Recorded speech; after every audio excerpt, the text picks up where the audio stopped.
একসাথে মনে হয় সবাই যুক্ত হচ্ছে না, পর্যায়ক্রমে হবে। তো আমরা শুরু করতে যাচ্ছি। তো আমি ডাক্তার মোহাম্মদ আবু বকর সিদ্দিক আজকে হোমিওপ্যাথিক ফিলোসফির উপর খুব গুরুত্বপূর্ণ একটি বিষয় নিয়ে কথা বলবো, খুবই গুরুত্বপূর্ণ। এটা অনেক নতুনত্ব এখানে থাকবে এবং অনেক হিট খুব ইনসাইট থেকে আমরা এক্সপ্লোর করার চেষ্টা করব উইথ রেফারেন্স। হোমিওপ্যাথিক ফিলোসফি আসলে এটা অনেকের কাছে মনে হয় খুব ভালো লাগে না, আমার কাছে যেটা মনে হয়, অনেকের কাছে আমি কথা বলে যেটা বুঝতে পারলাম বিষয়টা একটু কঠিন মনে হয়। তারপরে এই ধরনের ভালো কোনো বই নাই যেখান থেকে জানা যাবে। অনেক কিছু লিমিটেশন আছে হোমিওপ্যাথিক ফিলোসফি স্টাডি করার ক্ষেত্রে বাংলাদেশে। আর আমরা স্বাভাবিকভাবেই এত গভীরভাবে চিন্তা করি না বিদায় অনেক সময় দেখা যায় আমাদের কাছে খুব কঠিন মনে হয়। তো যাই হোক, আমি এইচডি হোমিও সদনের মাধ্যমে, অনলাইন টিউশনের মাধ্যমে আমি বিগত সময়ে বিভিন্ন ভাবে চেষ্টা করেছি যেন এই ফিলোসফির উপরে যে দুর্বলতা আছে এটা কেটে যায় এবং অনেক কিছু আমরা জানতে পারি এর মধ্য দিয়ে। আজকে আমরা হোমিওপ্যাথিক ফিলোসফির উপরে খুবই প্রফেশনাল একটি টপিক নিয়ে কথা বলবো, খুবই প্রফেশনাল, যেটা একজন ডাক্তারের তার প্র্যাকটিশনার্স লাইফে খুবই গুরুত্বপূর্ণ, খুবই সুন্দরভাবে এটাকে তাকে জানতে হবে। তো আমার আজকের আলোচ্য বিষয় হলো হেলথ, সিক এবং ডিজিজ, যেটা আমি বলেছিলাম যে থিওরি অফ ডিজিজ, যে রোগের যে তত্ত্বীয় আলোচনা, রোগ কেন হয় এবং লক্ষণ কি, হেলথ কি, সিক এগুলা সিক কোনটাকে সিক বলবো, ডিজিজ কোনটা বলবো, ইত্যাদি এসব বিষয় আসলে আমাদের জানার দরকার আছে। এবং কিছু বিষয় হয়তো আমাদের কন্ট্রাডিকশনও হতে পারে। আজকের আলোচনায় বিশেষ করে যারা প্রফেশনাল বা যারা প্র্যাকটিশনার্স তারা উপস্থিত থাকলে খুব ভালো হতো। আর যারা স্টুডেন্ট লাইফে আছে, আমরা যারা স্টুডেন্ট আছি, তাদের জন্য হয়তো পরবর্তী সময়ের জন্য একটা শিক্ষণীয় বিষয়। তো আমরা পর্যায়ক্রমে দেখতে থাকি।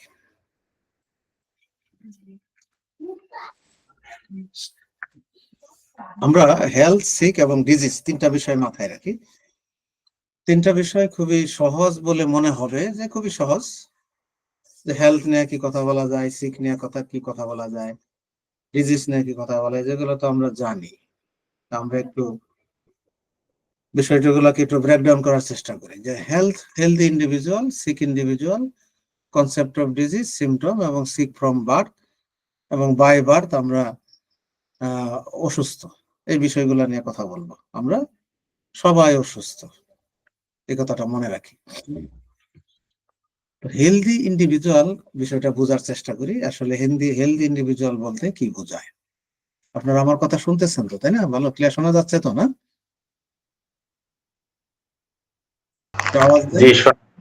আচ্ছা, ঠিক আছে, ধন্যবাদ। তো আপনারা কথা বলবেন, আমিও কথা বলবো। তো আপনারা, আমার যখন সেশন শেষ হবে বা আমি যেখানে বিরতি দিব সেখানে আপনি হয়তো কথা বলতে পারবেন, সমস্যা নাই। একটু ইন্টারেক্টিভ হলে ভালো হবে। হেলদি ইন্ডিভিজুয়াল আসলে কি বোঝায়? হেনিম্যান আসলে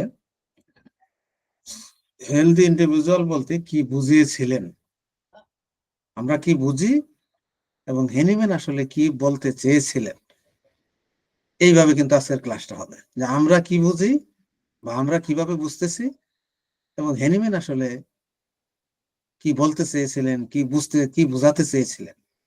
এবং পরবর্তীতে যারা মনীষী ছিলেন, যারা হোমিওপ্যাথি নিয়ে কাজ করেছেন, অনেক হোমিওপ্যাথিতে কন্ট্রিবিউশন রেখেছেন, অবদান রেখেছেন, তারা আসলে কিভাবে ভেবেছিলেন, কি চিন্তা করেছিলেন, কি কল্পনা করেছিলেন, আর আমরা কিভাবে এই সময়ে ভাবতেছি, সেকালের ভাবনা এবং এখনকার ভাবনা, এইভাবে বিষয়টা মাথায় নিতে হবে। হেলথ ইন্ডিভিজুয়াল বলতে আমরা যেটা বুঝি সাধারণভাবে মেডিকেল সায়েন্সে, concept of a healthy individual male takes on a different tone compared to a conventional medical or statistical context. এটা একটা পরিস্থিতিকে বোঝায়, যে একটা স্বাস্থ্যগত বিষয় বা স্বাস্থ্য বা স্বাস্থ্যবান বিষয়টা আসলে একটা পরিস্থিতিকে বোঝায়। তো হোমিওপ্যাথিক সিস্টেম এটা কি বোঝা যায় যে medicine based on principle like cure like এই বিষয়টা যদি চিন্তা করি, where substance that causes symptom in healthy people are used in very small amount to treat similar symptom in sick people. যেখানে বলা হয়েছে হোমিওপ্যাথির মূল নিয়ম অনুযায়ী যে সুস্থ মানুষের দেহে কিছু স্থূল মাত্রার ওষুধের উপাদান বা ঔষধ প্রয়োগ করা হবে এবং লক্ষণ প্রকাশ করবে, এবং সেটা সুস্থ মানুষের শরীরে সেই অসুস্থ মানে সেই লক্ষণগুলো যখন থাকবে কোনো অসুস্থ মানুষের, তখন সেই ওষুধটা প্রয়োগ করলে লক্ষণগুলি চলে যাবে। এটা ছিল লাইক কিউর লাইক এর কথা। কিন্তু হোমিওপ্যাথিতে আমরা আরেকটা বিষয় দেখতেছি, healthy individual typically refers to someone who exhibit a state of balance and harmony in their physical, mental and emotional health. আমরা যদি এটাকে সংজ্ঞায়িত করতে চাই যে হেলদি বা স্বাস্থ্যবান কারা, সেটা হবে যে a state of balance and harmony in their physical, mental and emotional health. তাহলে কয়টা বিষয় দেখা গেল যে একটা ব্যালেন্স থাকবে এবং হারমোনিয়াস থাকবে, যেটাকে এবার সুশৃঙ্খল থাকবে, সেটা কিসের মধ্যে, যারা ফিজিক্যাল, মেন্টাল এবং ইমোশনাল, এই তিনটা বিষয় তিনটা বিষয়ের মধ্যে তিনটা বিষয় একটা ব্যালেন্স অবস্থায় থাকবে, হারমোনিয়াস স্টেটে থাকবে। এটা কাদের? মানুষের। তাহলে কি হবে সেখানে? Homeopathy consider the whole person including their constitution, physical and mental characteristics, temperament and overall balance of their vital force or life energy. তো হোমিওপ্যাথিতে কি চিন্তা করা হয়? একটা সামগ্রিক চিত্র বা সামগ্রিক মানুষটাকে চিন্তা করা হয়, যেখানে থাকবে কি ফিজিক্যাল এবং মেন্টাল ক্যারেক্টারিস্টিক্স থাকবে, তারপরে থাকবে হলো টেম্পারমেন্ট, তার মেজাজ, এবং overall balance of their vital force, এবং জীবনী শক্তির যে একটা সুষম অবস্থা সেটা থাকবে, অথবা বলা হচ্ছে লাইফ এনার্জি।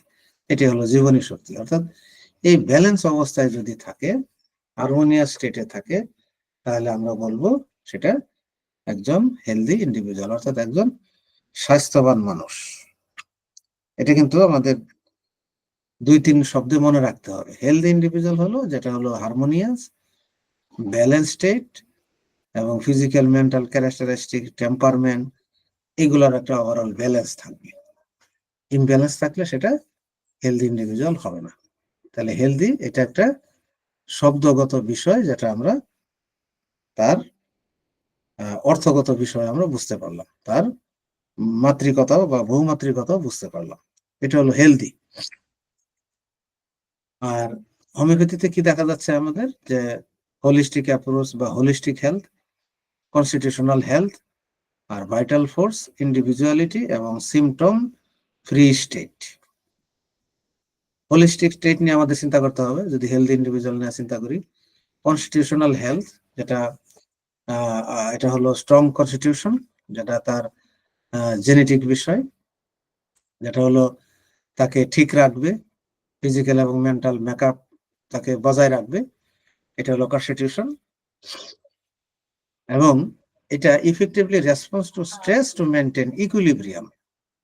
ইকুইলিব্রিয়াম হলো ভারসাম্য রাখতে সহায়তা করবে। এই যে কনস্টিটিউশনাল হেলথ, এটা অবশ্য 2023 সালের একটা রেফারেন্স এখানে আমি দিছি, যেটা অনেক বিষয়কে চিন্তা ভাবনা করে মানে কম্পাইল করা হয়েছে, যেখানে এই ওয়েবসাইটে এই বিষয়গুলো দেওয়া আছে। এই ব্র্যাকেটে আমি এটা উঠাই দিছি।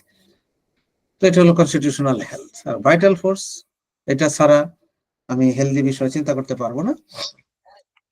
তো ভাইটাল ফোর্স আমরা জানি, সংজ্ঞা আমি আর দিতে চাই না। ইন্ডিভিজুয়ালিটি হলো স্বতন্ত্রতা, প্রত্যেকটা মানুষেরই এক একটা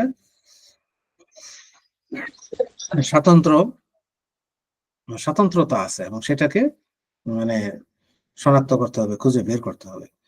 আর সিমটম ফ্রি স্টেট, যেখানে কোনো সিমটম থাকবে না। হেলদি হইতে গেলে কোনো সিমটম নেই, এটা মনে রাখতে হবে। সংক্ষেপে বলা যায় কি যে হোমিওপ্যাথিক মেডিকেল সায়েন্স এটা বলা যায় হেলদি ইন্ডিভিজুয়াল হলো ideal state of healthy characterized by balance and strong vital force. Vital force থাকবে স্ট্রং এবং হোলিস্টিক ওয়েলবিং এবং রেজিলিয়েন্ট কনস্টিটিউশন। রেজিলিয়েন্ট কনস্টিটিউশন অর্থাৎ তার ফিজিক্যাল এবং মেন্টাল মেকআপটা হবে এরকম যে সেটা হবে রেজিলিয়েন্ট, অর্থাৎ যেন ভারসাম্য অবস্থায় রাখতে পারে। আমরা যখন অসুস্থ হই বা কোনো সাসেপ্টিবিলিটি অফ ডিজিজে আমরা যখন আক্রান্ত হই, অর্থাৎ পরিবেশ দ্বারা যখন প্রভাবিত হই, সেটা যেন আমাদের কনস্টিটিউশন, আমাদের ফিজিক্যাল এবং মেন্টাল মেকআপ যেন সেটাকে ব্যালেন্স করে নিয়ে স্বাভাবিক অবস্থায় রাখতে পারে, সেটাকে বলা হচ্ছে রেজিলিয়েন্ট কনস্টিটিউশন, অর্থাৎ স্বাভাবিক অবস্থায় ফিরিয়ে নিয়ে আসবে। কারণ আমরা জানি যে আমরা প্রকৃতিতে বসবাস করি, আমাদের অনেক প্রতিকূলতা আছে, প্রতিকূলতা থাকবে, এবং এখানে এটাকে আমরা অ্যাভয়েড করতে পারবো না, পরিবেশ পরিস্থিতি কনটেক্সটে, কারণ মানুষ পরিবেশেই বসবাস করে। সুতরাং এই ক্ষেত্রে সেটাই হবে উত্তম, বা সেটাই হেনিম্যান ভাবছিলেন যে আমাদের হবে কি কনস্টিটিউশনকে ঠিক করতে হবে। কনস্টিটিউশন যদি ঠিক থাকে তাহলে আমরা রেজিলিয়েন্স ডেভেলপ করা সম্ভব। যেমন একটু বৃষ্টিতে ভিজলো, ঠান্ডা লাগলো, সেটা যেন আবার দীর্ঘমেয়াদী কোনো কিছু না হয়, অর্থাৎ বডি সেটাকে কি করবে, ফিজিক্যাল এবং মেন্টাল স্টেট সেটাকে ব্যালেন্স করে নিয়ে যাবে। এইটাই হলো হেলদি। হেলদির সংজ্ঞা কিন্তু, বা হেলদির বিষয়ে আলোচনা একটু বোঝা গেল। তাহলে সিক কোনটাকে বলবো? সিক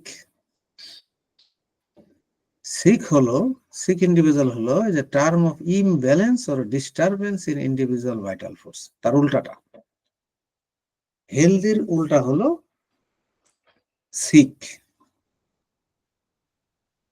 হেলদিতে কি পাওয়া যায়, যে এখানে ব্যালেন্স স্টেট থাকবে, ফিজিক্যাল মেন্টাল ইমোশনাল স্টেটের মধ্যে একটা ব্যালেন্স থাকবে। আর সিকে কি থাকবে, ইমব্যালেন্স থাকবে, কোনো ব্যালেন্স থাকবে না। সেখানে কি করবে, leading to symptom that effect on their physical mental and emotional wellbeing. এই তিনটা স্টেটের মধ্যে একটা বিশৃঙ্খলা তৈরি হবে। Homeopathy view illness as a manifestation of this imbalance rather than just preference of specific disease or condition. এই ইমব্যালেন্স কিন্তু সিক কিন্তু ডিজিজ বলা হচ্ছে না। Homeopathy view illness as a manifestation of their imbalance rather than just presence of a specific disease or condition. এটা disease না, ডিজিজের চেয়ে অন্যভাবে বলা হবে এটাকে, অর্থাৎ ডিজিজ বলা হবে না, এটা হচ্ছে এক ধরনের ইলনেস, ম্যানিফেস্টেশন অফ ইমব্যালেন্স, অর্থাৎ একটা অসঙ্গতি, কিন্তু ডিজিজ না। তাহলে আমরা যদি বলি অনেক সময় যে লোকটা সিক, তার মানে সে কিন্তু ডিজিজড ইন্ডিভিজুয়াল না, বা ডিজিজ পিপল না। ডিজিজ আরো অনেক পরের বিষয়। তো এখানে একটু আমি একটা যে রেফারেন্স নিয়ে আসছি এভাবে, যে ফিজিশিয়ান খুব ভালোভাবে খেয়াল করতে হবে। অর্গাননের 1 নাম্বারেই বা প্রথমেই বলা হচ্ছে the physicians high and only mission. এটা হোমিওপ্যাথি ফিলোসফি, ক্যান্টের এভাবে ব্যাখ্যা করছে ক্যান্ট, টাইলর ক্যান্ট, যে homeopathy physicians high and only mission is to restore the sick to health, to cure as it is termed. এটা কিন্তু আমাদের বুঝতে হবে যে physicians high and only mission is to restore the sick to health. একজন চিকিৎসকের সর্বাগ্রে বা সবচেয়ে উপরে স্থান দিতে হবে এবং লক্ষ্য নির্ধারণ করতে হবে কি, অনলি মিশন, তার একমাত্র মিশন থাকবে is to restore the sick to health. এই সিকটাকে কোথায় নিয়ে যেতে হবে, হেলথে নিয়ে যেতে হবে। অর্থাৎ এই যে যারা সিক আছে তাদেরকে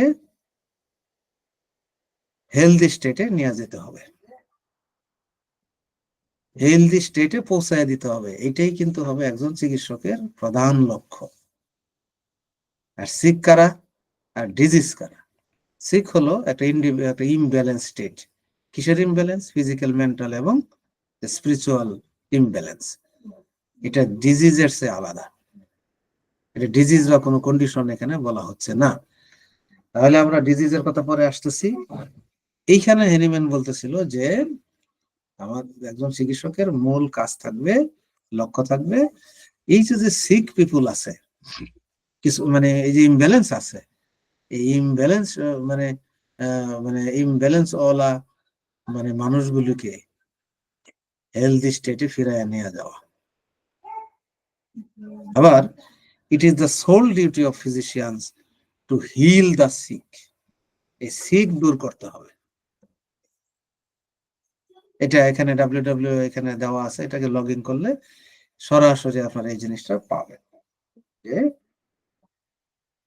হোমিওপ্যাথিক ফিলোসফিতে ক্যান্ট এইভাবে ব্যাখ্যা করছেন যে আসলে আমরা আপাত দৃষ্টিতে যা দেখতেছি এরা সিক কিনা, এটা আমরা পরবর্তীতে আলোচনায় নিয়ে আসবো। তার মানে হলো আমরা রোগের চিকিৎসা যে করি না, রোগের না, রোগীর চিকিৎসা, এটা কথা বলা হচ্ছে, কিন্তু রোগের চিকিৎসা করছি না। আসলে আসলে কি করছি তাহলে সেটা আমরা এখন বুঝতে পারবো। আমরা সিকের কোনো চিকিৎসা করছি কিনা এবং সেটা কি আসলে হেলদি স্টেটের দিকে নিচ্ছি কিনা। ডিস্টার্ব ভাইটাল ফোর্স, এটা বলছে আগেই।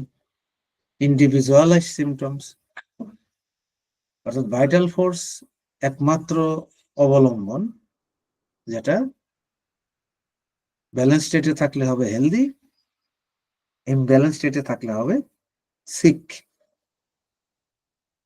ইন্ডিভিজুয়ালাইজ সিমটম এবং লক্ষণগুলি হবে স্বতন্ত্র বৈশিষ্ট্যপূর্ণ এবং কারোর জন্য কারোর সাথে মিল থাকবে না, আলাদা বৈশিষ্ট্যের অধিকারী থাকবে, এক এক মানুষের এক এক রকম।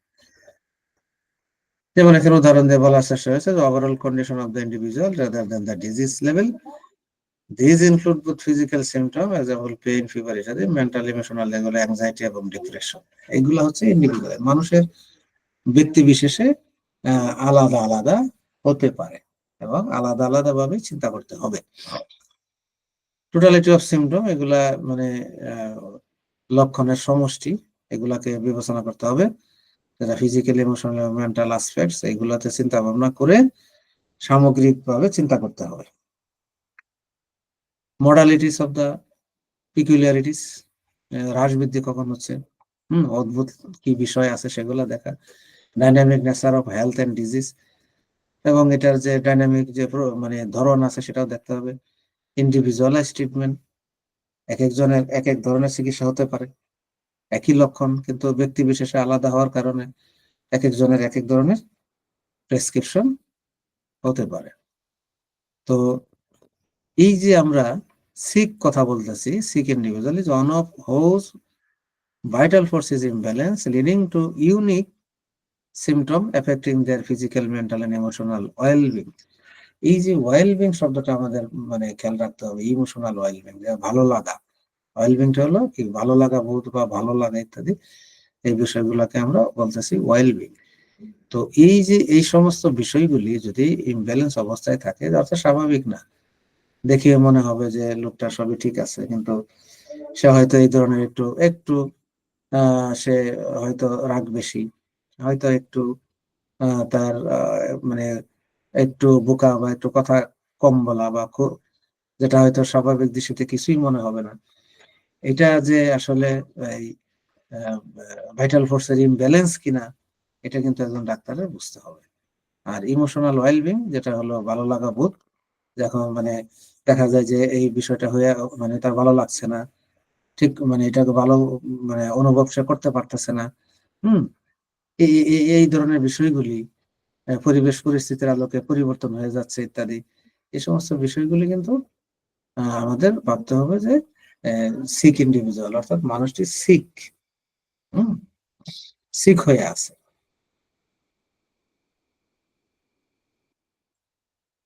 আচ্ছা, এখন আমরা হেলদি ইন্ডিভিজুয়াল জানলাম, সিক ইন্ডিভিজুয়াল জানলাম, এবং কেন্ট এবং হেনিম্যান ভাবছিল যে আমরা সিক থেকে হেলদি দিকে যাব। এটা কিন্তু হেনিম্যানের ভাবনা ছিল, এবং কেন্ট কিন্তু সেটাকে উল্লেখ করে আরো জোর দিয়ে বলেছিলেন যে আমরা যে ফিজিশিয়ানের একমাত্র লক্ষ্য থাকবে যে সিক পিপুলকে হেলদি স্টেটে ফিরে এনে দেওয়া। এটা হেনিম্যানের অন্যতম অ্যাফোরিজম, যেটা খুবই গুরুত্বপূর্ণ, এটা ব্যাখ্যা করেছিলেন। আর তারপরে ডিজিজ কিভাবে আসলো, ডিজিজটা আসলে আসলো কিভাবে, কেমনে আসে ডিজিজ? মেডিকেল সায়েন্সে দেখা যায় concept of disease is understood differently than conventional medicine. Homeopathy view disease not just as a collection of symptoms or pathological condition, but as an expression of underlying imbalance in the vital force, which is essential life energy that maintain health. তো এখানে কি point, what disease mean and homeopathic medicine science include. আসলে আমরা এখানে আমাদের বুঝতে হবে যে এটা হলো যে কিছু লক্ষণকে একসাথে নিয়ে চিন্তা করলে যেটা ডিজিজ হলো এরকম বিষয় কিন্তু না। প্যাথোলজিক্যাল বিষয়ে শুধু চিন্তা করলে হবে না, এটা হলো but as an expression of underlying imbalance of vital force. এটাও একটা ভাইটাল ফোর্সের ইমব্যালেন্স, যেটা হলো হেলথকে মেনটেন করে, হেলথকে মেনটেন করার ক্ষেত্রে খুবই গুরুত্বপূর্ণ। এই ধরনের একটা ইমব্যালেন্স, অর্থাৎ স্বাভাবিক না, যে নর্মাল হেলথ মেনটেন করার ক্ষেত্রে যা হওয়া কথা ছিল সেরকম না, কিন্তু এটার ইমব্যালেন্স। সিকেও কিন্তু আমরা ইমব্যালেন্স পেয়েছি, ডিজিজেও কিন্তু ইমব্যালেন্স আমরা পাচ্ছি, কিন্তু সেটা কিন্তু পরবর্তীতে দেখেন আরেকটু জিনিসটা ক্লিয়ার হয়ে গেছে। প্রেসক্রাইবিং দি, যেটা ক্যান্ট বলতেছে, can't prescribing the result of disease causes changes sir in. স্ক্রিনটা একটু শেয়ার করেন স্যার, যা হ্যালো, বলতেছেন স্যার। হ্যাঁ, স্যার স্ক্রিনটা একটু শেয়ার করলে ভালো হয় স্যার। স্ক্রিন দেখা যাচ্ছে না? না স্যার, শুধু কন্টেন্টটাই দেখা যাচ্ছে, অন্যান্য জিনিসগুলো আমরা দেখতে পাচ্ছি না, এজন্য বুঝতে সমস্যা হচ্ছে স্যার। জি স্যার, এই যে এখন দেখা যায়? জি স্যার, এখন দেখা যায়। একটু বড় করে দিচ্ছিলাম তো এই জন্য মনে হয় দেখা যাচ্ছিল না। এখন কি আপনারা মানে পড়তে পারেন, দেখা যায়? আমি ফুল স্ক্রিন দিচ্ছিলাম তো, এখন কি আপনার লেখা পড়তে পারেন, দেখা যায়, লেখা বোঝা যায়? পড়া যায় স্যার। আচ্ছা, হ্যাঁ, একটু সাথে বলার জন্য ভালো, ধন্যবাদ। এটা আমি ফুল স্ক্রিন দিয়ে রাখছি, হয়তো আপনি ক্লিয়ার দেখতে পাচ্ছিলেন না এখানে। তো কনসেপ্ট অফ ডিজিজ নিয়ে কথা বলছিলাম, যে ক্যান বলতেছিলেন যে prescribing the result of disease causes changes in the result of disease, but not in the sickness, except to hurry its progress.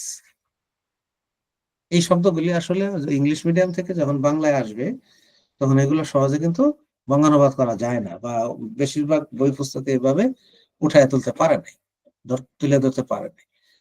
কেন বলতেছিল যে আসলে কি হচ্ছে, যে আমরা কি করি, prescribing the result of disease, আমরা মানে causes changes is the result of the disease, অর্থাৎ আমরা যে ফলাফল, আসলে আমরা ফলাফলকে ভিত্তি করে চিকিৎসা দিচ্ছি। ডিজিজটা কি আসলে একটা ফলাফল, অর্থাৎ দীর্ঘদিন একটা সমস্যায় ভুগতে ভুগতে একটা সময় দেখা যাবে তার একটা ফল প্রকাশ পাচ্ছে। যেমন ধরেন এক সময় হয়তো দেখা গেল হালকা মাথা ব্যথা ইত্যাদি, এটা আস্তে আস্তে থাকতে থাকতে থাকতে থাকতে হয়তো একটা ক্রনিক একটা ক্রনিক পেইন বা আরো অন্যান্য প্রবলেম, যেটা হলো অনেকটা বড় হয়ে গেছে, অনেক কঠিন হয়ে গেছে, এটা হবে রেজাল্ট অফ দ্য ডিজিজ, অর্থাৎ একটা পরিবর্তিত রূপে রূপান্তরিত হয়ে গেছে। কেন বলতেছে যে এইভাবে যদি চিকিৎসা হয়, যে প্রেসক্রাইবিং এই অবস্থা দেখে যদি চিকিৎসা কেউ করে, তাহলে কি হবে, but not in the sickness, কিন্তু সিক দেখে চিকিৎসা করে না, সিক দেখে বা সিক অনুযায়ী চিকিৎসা হয় নাই। কি অনুযায়ী চিকিৎসা হয়েছিল? রেজাল্ট অফ দ্য ডিজিজ ধরে চিকিৎসা হয়েছিল। তাহলে কি হবে? এটা আর ইটস প্রোগ্রেস, এটা আরো খারাপের দিকে নিয়ে যাবে ডিজিজটা। তাহলে দেখেন কত মানে মর্মান্তিক অবস্থা চলে আসছে।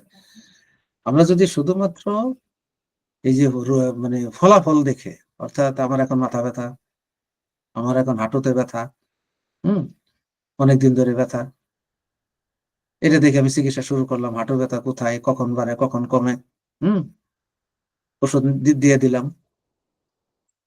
কি করবে এটা? যদি আমরা সিককে না ধরি, সিক মানে কি একটু আগে চিন্তা করলাম যে মানে ভাইটাল ফোর্সের ইমব্যালেন্স। ওই ইমব্যালেন্সটা দেখতে গেলে আমার কি দেখতে হবে? ফিজিক্যাল, মেন্টাল এবং ইমোশনাল সব দেখতে হবে। এইভাবে যে চিন্তা না করি, শুধুমাত্র ডিজিজকে ধরে, মানে রেজাল্ট অফ দ্য ডিজিজকে ধরে আমরা চিকিৎসা করি, তাহলে কি করবে? এটা হারিস প্রোগ্রেস, আরো ক্ষতির দিকে নিয়ে যাবে। এটা কেন বলতেছিল তার ফিলোসফিতে। আরো বলতেছিল, এখানে শেষ না। দিস সিকনেস হাউএভার, এবং এই সিকনেসটা কি হবে? Which present if allowed to go and uncured, এটা এমন পর্যায়ে যাবে যেটা কখনোই সারার মতো নয়। Will in 20 or 30 years result in tissue change, এবং 20 থেকে 30 বছরের মধ্যে তার টিস্যুর বিকৃতি ঘটবে। The organ will become affected and then it will be said that the body is diseased but an individual has been sick from the beginning. খুব কঠিন বিষয়। হ্যালো, আপনারা শুনতেছেন তো না? জি, শুনতেছি। হ্যাঁ, ভালোভাবে খেয়াল করেন। এই যে কথাটা বলছে, লেখাটা ছোট আছে, আমি বড় করে দেখাতে পারলাম না, আপনারা এখানে লগ ইন করে পড়তে পারবেন। কেন বলতেছে যে এমন ঘটনা ঘটবে যে যদি but the individual has been sick from the beginning, এই যে মানুষটি 20 বছর 30 বছর পর কঠিন ভয়ানক become affected, then it will be said the body is diseased. এই যে আমরা বলতেছি যে রোগাক্রান্ত, মনে করেন ক্যান্সার ফর এক্সাম্পল, সে ক্যান্সারে আক্রান্ত, 20 থেকে 30 বছর পরে দেখা গেল যে তার ক্যান্সার হয়েছে। এখন এই মানুষটি তাহলে কি ছিল এক সময়? বলতে পারবেন? এই মানুষটি এক সময় সিক ছিল। সিক থেকে সে ধীরে ধীরে ডিজিজ চলে গেছে। ডিজিজে চলে গেছে। তা আমরা এখন যে সমস্ত রোগী আমাদের চেম্বারে আসে, কথা বলি, ডাক্তার আমার এই অসুখ হয়েছে, ওই অসুখ হয়েছে, একটু চিন্তা করলে দেখা যাবে ওই অসুখটা কিন্তু তার এখনকার নয়, সে দীর্ঘদিন এটা বহন করে নিয়ে আসছে। কিভাবে নিয়ে আসছে? ডাক্তার বললে যে না, আমার তো 5 বছর আগে কিছুই ছিল না। রোগী বলবে যে আমি তো 2 বছর আগে ধরনের কোনো সমস্যা আমার পাই নাই, আজকে হঠাৎ করে আমার কেন এই সমস্যা? আসলে কি তাই? না, এই সমস্যা সে বহন করে আসছে দীর্ঘদিন ধরে, সেটা সে বুঝতে পারে নাই, কিন্তু একজন চিকিৎসক বা ফিজিশিয়ানের সেটা বোঝা কথা ছিল। কোথায় ছিল সেই ফিজিশিয়ান? কে কে দেখার দায়িত্ব ছিল? কে কে দেখেছিল সেটা? এ দায়িত্ব কার ছিল? এগুলো প্রশ্ন। কেন বলতেছে, এনিম্যান বলতেছিল যে এইভাবে যখন যাবে, তাহলে একটা সময় দেখা যাবে সে, তার কি হবে? that the body is diseased. এখানে বডি বলতে একটা পার্টিকুলার অর্গান বা ফুল বডি বলতে পারেন। রোগাক্রান্ত, দেহ রোগাক্রান্ত হয়ে গেছে। তখন আমরা ডাক্তারের কাছে দৌড়ায় কথা বলি, কিন্তু শক্তিশালী ভাবে এখানে বলছে but the individual has been sick from the beginning, কিন্তু এই মানুষটি শুরুতেই কিন্তু সিক ছিল, যেটা আমরা ধরতে পারি নাই। বিষয়টা ক্লিয়ার? তাহলে বোঝা গেল যে একজন মানুষ যখন সিক থাকবে, একটু তার ভাইটাল ফোর্সের ইমব্যালেন্স হবে, একটু রাগ বেশি, একটু বেশি, খুব বেশি শান্তশিষ্ট, অর্থাৎ ইমব্যালেন্স, যেটা কাঙ্ক্ষিত নয়। এত ভালো তো থাকার কথা ছিল না, কেন এত ভালো? এত মানে সবকিছুই যদি হয় এরকম যে মানে অত্যাধিক শব্দটা যদি আমরা যোগ করি, অত্যাধিক ভালো, অত্যাধিক খারাপ, অথবা ভালো খারাপ যেভাবে আমরা সংজ্ঞায়িত করি না কেন, তার ভিতরে একটা ভাইটাল ফোর্সের ইমব্যালেন্স বিরাজমান। যদি সেই সময় আমরা তাকে চিহ্নিত করতে পারতাম, ধরতে পারতাম, ওই মানুষটি যে সিক ছিল, তখন ওই সিক লোকটিকে তখন আমরা হেলদি স্টেটে ফিরে নিয়ে যাইতে পারতাম। কিন্তু ওই স্টেটে বা ওই স্টেজে মানুষ চিকিৎসার জন্য আসে না। সাধারণভাবে ওই স্টেজে যখন থাকে তখন মানুষ চিকিৎসার জন্য আসে না। কখন আসে? বেশিরভাগই আসে কখন? যখন ডিজিজে রূপান্তরিত হয়ে যায়। তখন প্র্যাকটিশনার বা ডাক্তার সাহেবের তেমন বেশি কিছু করার থাকে না, হয়তো কিছু ওষুধপত্র দিয়ে দেয়, এই কিছু হয়তো উপকার পায়, কিন্তু মানুষটি আর হেলদি স্টেটে আর মুভ করতে পারে না বেশিরভাগ ক্ষেত্রেই। এটি হলো ফিলোসফির নিগূঢ় তত্ত্ব, যে আমরা কি আসলে সিকের চিকিৎসা করতেছি, আমরা কি ডিজিজড পিপুলের চিকিৎসা করতেছি, না আমরা হেলদি মানুষের চিকিৎসা করতেছি? এটা মানুষ হয়তো পাগল বলবে যে এটা কোনো সমস্যা নাই, তার চিকিৎসা কেন করবো আমরা?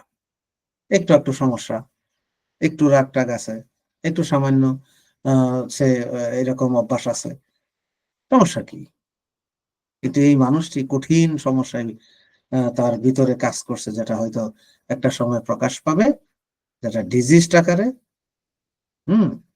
যেখান থেকে আর পিছনে ফিরে আসা সম্ভব নয়। এটাই হচ্ছে কেন উপলব্ধি করেছিলেন, এবং হ্যানিম্যানও তাই সেই বিষয়টি ধরেছিলেন। তো যাই হোক, আর কিছু লক্ষণ দেখে, কিছু সমস্যা দেখে ওষুধ দিয়ে দেওয়া, চট করে ওষুধ দিয়ে দেওয়ার অর্থ হলো এই, the result changes in the disease but not in the sickness except to hurry its progress.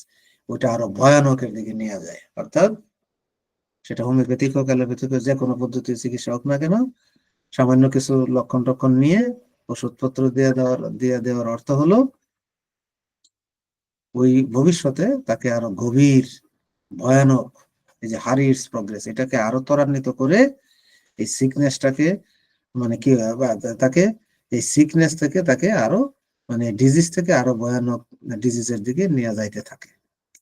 এটাই কিন্তু ডিজিজের কনসেপ্ট। তাহলে ভাইটাল ফোর্সের ইমব্যালেন্স, এটাও ডিজিজ। টোটালিটি অফ সিমটম, এটা যদি না করা হয় তাহলে সমস্যা আছে। ইন্ডিভিজুয়ালাইজ পারসন, আলাদা ব্যক্তিকে, মানে মানুষকে আলাদা আলাদা বিবেচনা করে চিকিৎসা দিতে হবে, এটা বলা হয়েছে। ডাইনামিক এন্ড হোলিস্টিক পার্সপেক্টিভ নিয়ে কাজ করতে হবে, হোলিস্টিক সব বিষয় ভাবতে হবে। হোলিস্টিক বিষয় হলো সমস্ত বিষয়গুলো, তার শারীরিক, মানসিক, আধ্যাত্মিক, অন্যান্য অনুশীলন, সব বিষয়গুলো ভেবে নিয়ে ওষুধ দিতে হবে। এই তো বলতে পারেন, ডাক্তার বলতে পারে তাই তো দেই, ডাক্তার তো বলতে পারে তাই তো করি। তাই যদি করি তাহলে কি করছি? সিকের করছি না ডিজিজের করছি? যদি ডিজিজ কন্ডিশনে চিকিৎসা করি তাহলে অনেক দেরি হয়ে গেছে, আর যদি সিক স্টেটে চিকিৎসা করি তাহলে কিছুটা সময় হাতে আছে। কারণ এখানে বলা হয়েছে যে এই মানুষটি, হ্যাঁ, শুরু থেকেই এই সমস্যাটা বহন করতেছিল, যেটা দেখা যায় নাই। এটা ফিজিশিয়ানের চোখে সেটা ধরা পড়ার কথা। খুব কঠিন একটা বিষয় কিন্তু। তো এই ছিল আমার সিকের বিষয়, ডিজিজের বিষয়। Disease is seen as manifestation imbalance or vital force characterized by unique set of symptoms reflect the individual physical, mental এবং ইমোশনাল স্টেট। এগুলো আমরা আলোচনা অলরেডি করে ফেলেছি। এবং সিমটমের ক্ষেত্রে আমরা যেটা বলি, যেটা view as body's natural response underlying imbalance and disturbance in the vital force which is essential for energy or sustain health. এটা হলো যেটাতে একটা ডিস্টারবেন্স বা একটা ইমব্যালেন্স, এবং এটাকে আরো ভাবে বলা হচ্ছে যে বডিজ ন্যাচারাল রেসপন্স। সিমটম কিছুই না, এটা হলো মানে বডির একটা ন্যাচারাল রেসপন্স। এটাকে বলা হচ্ছে একটা ন্যাচারাল রেসপন্স। কিরকম ন্যাচারাল রেসপন্স? আমার একটু ঠান্ডা লাগছে বা বৃষ্টিতে ভিজে একটু ঠান্ডা, একটু কাশি বা সর্দি হলো, এটা কিন্তু একটা ন্যাচারাল রেসপন্স। এইখান থেকে ভাবতে হবে, এখান থেকে ভাবনা শুরু।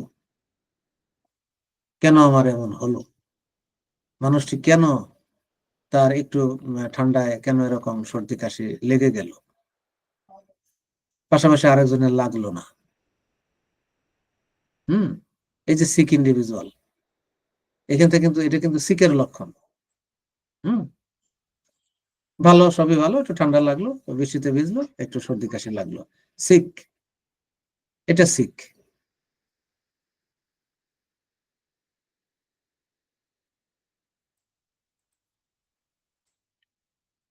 Expression of vital force imbalance আমরা পাবো যে ন্যাচারাল রেসপন্স এখানেও আসবে, ইন্ডিভিজুয়াল অফ টোটালিটি এখানে করতে হবে, হোলিস্টিক অ্যাপ্রোচে যাইতে হবে।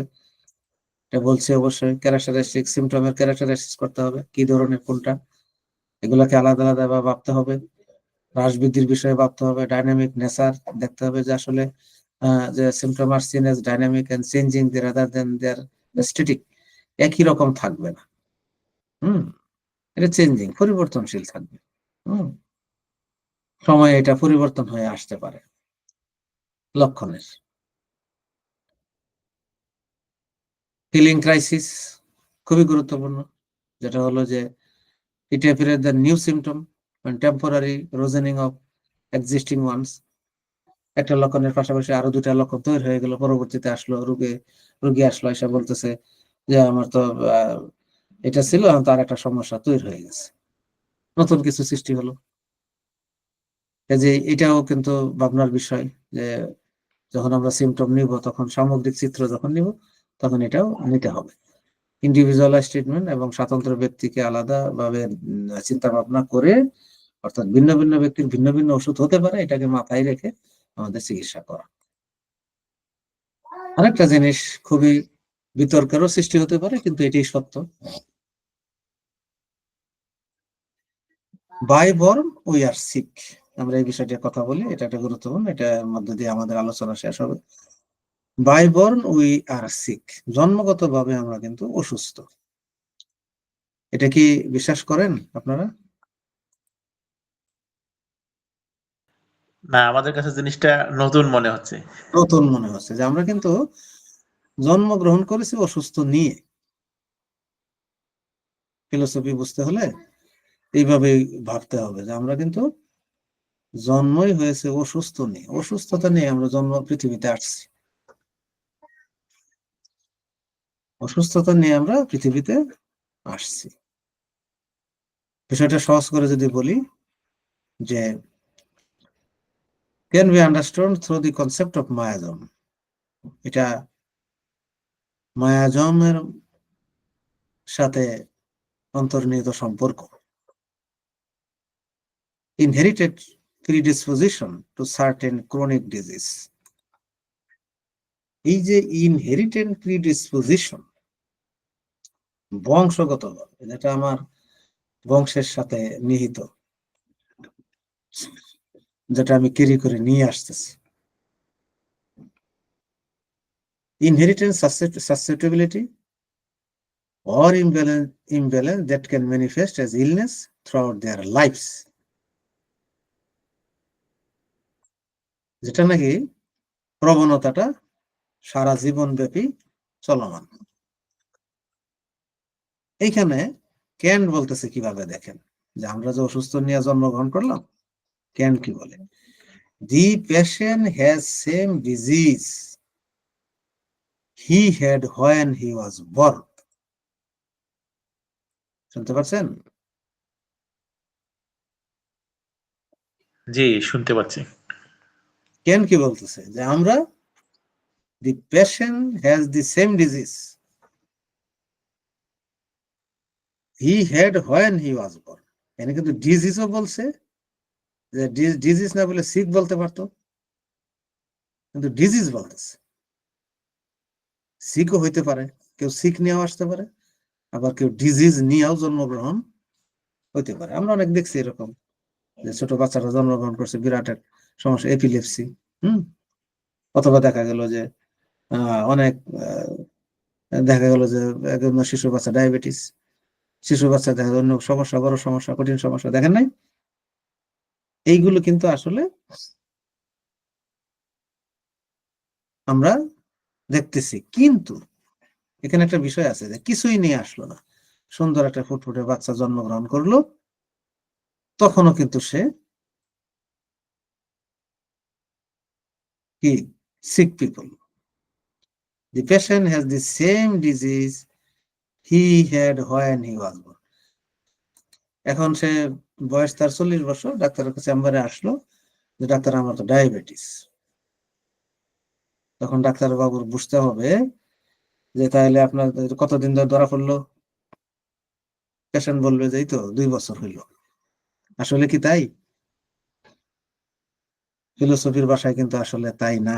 ফিলোসফির ভাষায় হলো when he was born, যখন সে জন্মগ্রহণ করছে তখনই তার ডায়াবেটিস ছিল, কিন্তু কোনো ডায়াগনোসিস বা কোনো কিছুতে ধরা পড়ে নাই।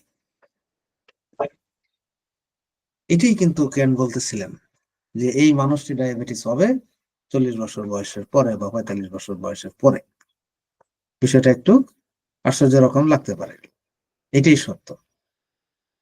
তো এখানে আপনার এই ওয়েবসাইটে এখানে আপনারা লগ ইন করলে দেখতে পাবেন একদম ক্লিয়ার বলা আছে। তাহলে আমরা চিকিৎসা কখন করব? অসুস্থ হইলে না অসুস্থ হওয়ার আগে?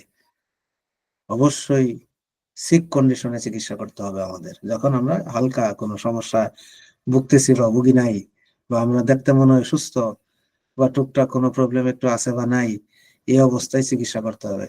এবং এই অবস্থায় চিকিৎসা করে তাকে হেলদি স্টেটে নিয়ে যেতে হবে। তার মানে আমরা জন্মগ্রহণ করতেছি কি অবস্থায়? সিক অবস্থায় জন্মগ্রহণ করতেছি। সব ফুটফুটে সুন্দর বাচ্চা কিন্তু সিক, ধরে নিতে হবে এটা সিক। হয়তো খুব কান্নাকাটি করে, নাহলে কোনো কান্নাকাটিই করে না, হয়তো খুব খাবার খায়, নাহলে খাবার খায় না, নাহলে খুবই শান্তশিষ্ট। হ্যাঁ, গার্জিয়ান হয়তো, মা বাবা হয়তো মনে করবে যে এত সুন্দর, মানে একেবারে এত সুন্দর বাচ্চা মানে আর দেখাই যায় না, কত সুন্দর বাচ্চা, একদম নীরব শান্তশিষ্ট। আসলে কি, দিস বেবি ইজ সিক। আমাদের এইভাবে চিন্তা করতে হবে। এবং একজন হোমিওপ্যাথিক প্র্যাকটিশনার, যে ফিলোসোফার, তাকে এইভাবেই এক্সপ্লোর করতে হবে। হয়তো বা এই কথাটা আমরা যখন লোক সমক্ষে বা সমাজে আমরা বলবো, আমরা এই বিষয়টা বোঝানোর চেষ্টা করবো, তখন হয়তো মানুষ বলবে যে পাগল হয়ে গেল মনে হয়, কোনো অসুস্থ নাই, কিছু নাই, সে আবার অসুস্থ কেন? কিন্তু ক্যান্ট এটাই দেখতে দেখছিলেন, হেনিম্যানও তাই দেখেছিলেন। যাই হোক, এই আমাদের এই বিষয়টা আরো বিশদ আলোচনা আমরা দেখতে পাবো মায়াজমের আলোচনার মধ্য দিয়ে। অর্থাৎ সিক কিনা, যে বাই বর্ন সিক, এটাকে ব্যাখ্যা করতে গেলে মায়াজম বুঝতে হবে। মায়াজম কি আমরা জানছিলাম, যেটা হলো কনস্টিটিউশনাল বা ইনহেরিটেড ডিজিজ বা ইনহেরিটেড প্রবলেম। ডিজিজ বলা ঠিক হবে না, ডিজিজও হইতে পারে, ইনহেরিটেড সিক বা ইনহেরিটেড ইমব্যালেন্স, এরকম বংশ পরম্পরায় পেয়ে আসছে। দেখা গেল যে খুব কাশি, হয়তো মানে বংশ পরম্পরায় খুঁজলে দেখা যাবে এটা তার দাদার ছিল, বাপের ছিল। এমন ভাবে খুঁজতে খুঁজতে দেখা যাবে আত্মীয় স্বজনের মধ্যে কারো হয়তো টিউবারক্লোসিস ছিল বা টিবি ছিল, তাও হইতে পারে। তার মানে এটা সে ক্যারি করতেছে, এটা সে ক্যারি করে নিয়ে আসতেছে বংশ পরম্পরায়। এটাই কিন্তু মায়াজম বা কনস্টিটিউশন বলে আর কি, দাস, এই দাসের মানুষ। তো কনস্টিটিউশন বুঝতে আমরা সহজভাবে সূরা সিভিল সাইকোসিস এগুলো বুঝি। তো এই সূরা সিভিল সাইকোসিস এগুলো আমরা অনেক আলোচনা শুনেছি, কিন্তু আমরা যখন সিকের চিকিৎসা করব, তখন সরাসরি আমরা সূরা সিভিল সাইকোসিস এইভাবে, হ্যাঁ, মানে গতানুগতিক ভাবে মানে ভাবলে আমাদের হবে না। যেহেতু জন্মগত ভাবেই অসুস্থ, তাহলে যে বাচ্চাটি কিছু কথা বলতে পারে না, কিছুই বলতে পারে না, হ্যাঁ, কোনো কথার তার মানে মুখের ভাষাই ফুটে নাই, তার মায়াজম কেমনে নির্ধারণ করব? বুঝতে পারছেন?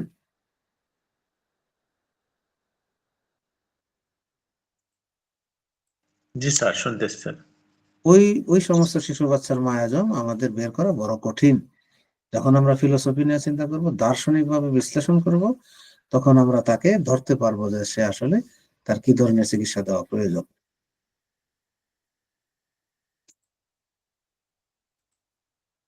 তো inherited imbalance and early life symptom, এটাকে ভালোভাবে বুঝতে হবে।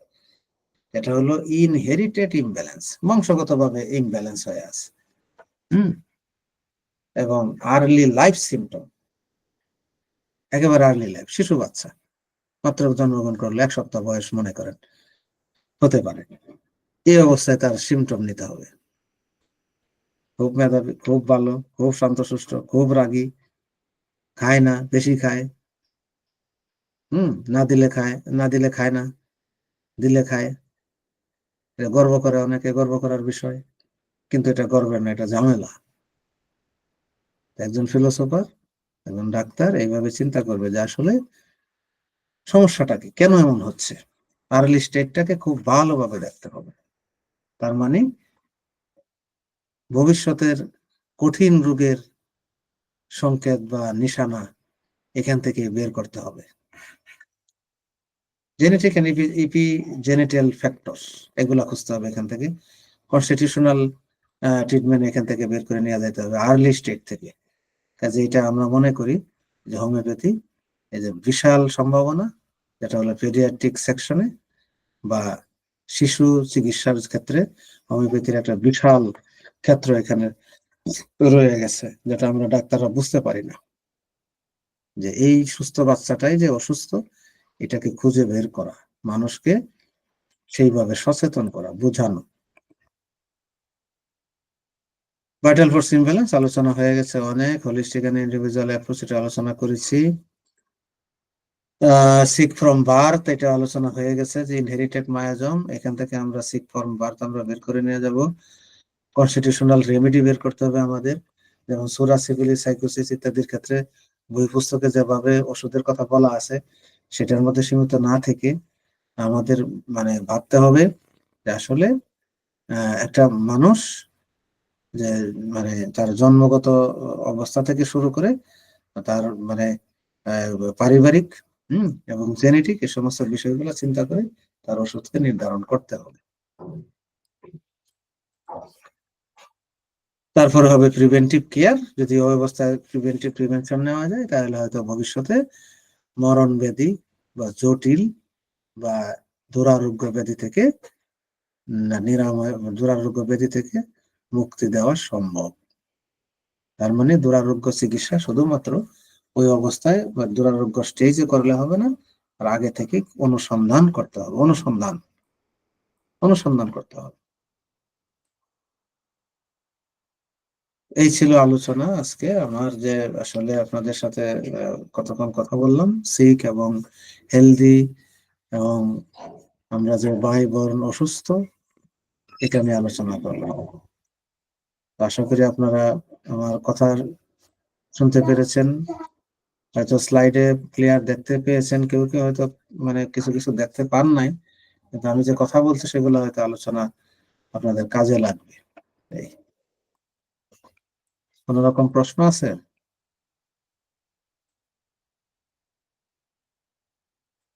না স্যার, প্রশ্ন। বিষয়গুলো আপনি একটু অনুধাবন করবেন যে আসলে এটা খুবই গুরুত্বপূর্ণ, যে এই বিষয়গুলোকে আপনাদের চিন্তায় নিয়ে আসা, যে আমরা এটা কখনোই, এটা খুব কঠিন জিনিস, পেশেন্ট কখনো এইভাবে আহ, নিজেকে ডিসক্লোজও করবে না বা এত চিন্তাও করবে না যে কিসেরই আমাকে এই রোগের ওষুধ দেন, ওই রোগের ওষুধ দেন, চিকিৎসাটা এখানে আছে। আসলে হোমিওপ্যাথি অনুসন্ধান করেছিল সেইখানেই, যেটাকে একদম নির্মূল এবং হেলদি স্টেটে নিয়ে যাও, তখন পৃথিবী হবে একটা paradise world. Paradise, paradise world শব্দের অর্থ হলো স্বর্গীয় পৃথিবী। অ্যানিম্যান কিন্তু এই হেলদি পিপুল বলতে এটাকেই বুঝিয়েছিলেন, যেখানে কোনো সমস্যা থাকবে না, ব্যালেন্স থাকবে, সবকিছুতে সুশৃঙ্খল থাকবে। অ্যানিম্যান, অ্যানিম্যান দেখেছিলেন সেই মানুষটা, অর্থাৎ স্বর্গীয় মানুষ। এবং সেখান থেকে আমরা মানে এই যে যে একটা এত এত এই যে হেলদি, আমরা মানে বাংলায় পড়েছি বই পুস্তকে যে পূর্বের স্বাস্থ্যে ফিরিয়ে নেওয়া, পূর্বের স্বাস্থ্যে ফিরিয়ে নেওয়া, এটা যদি সচরাচর আমরা জিজ্ঞেস করি কাউকে যে পূর্বের স্বাস্থ্যে ফিরিয়ে নেওয়া বলতে কি বোঝায়, হ্যানিম্যান কিন্তু বলেছিলেন যে পূর্বের স্বাস্থ্য হলো সে সিক থেকে হেলথে নিয়ে যাবে, সিক থেকে হেলদি কন্ডিশনে নিয়ে যাওয়া। অর্থাৎ পূর্বের স্বাস্থ্যে ফিরে নেওয়ার অর্থ হলো যখন তার কোনো অসুস্থতা ছিল না, অসুস্থ তো ছিলই, যেহেতু হোয়েন হি ওয়াজ বর্ন তখনই সে অসুস্থ, তাহলে পূর্বের স্বাস্থ্য কোথায়, এগুলা প্রশ্ন থাকলো। তো তার মানে হলো একদম নিরোগ বা রোগমুক্ত মানুষ, সুন্দর মানুষ, স্বর্গীয় মানুষের মতো। হ্যানিম্যানের কল্পনা এরকমই ছিল। তো ধন্যবাদ, আশা করি আপনারা বুঝতে পেরেছেন এবং বিষয়গুলো আরো এক্সপ্লোর করবেন, পড়বেন বেশি বেশি। ফিলোসফি খুবই গুরুত্বপূর্ণ এবং খুব একটা কন্টেক্সচুয়াল বিষয়, যেটা একজন ডাক্তারের বা একজন প্র্যাকটিশনারের প্রফেশনাল লাইফের জন্য খুবই গুরুত্বপূর্ণ। এবং এইচডি হোমিও সাধনের মাধ্যমে এই সুযোগটা আসছে যে আমরা অনলাইনের মাধ্যমে রেগুলার ভাবে এই সমস্ত ক্লাসের আয়োজন করেছি, যেটা আহ, অনেক সুন্দরভাবে বুঝতে এবং পড়ার জন্য সহায়ক হবে। ধন্যবাদ।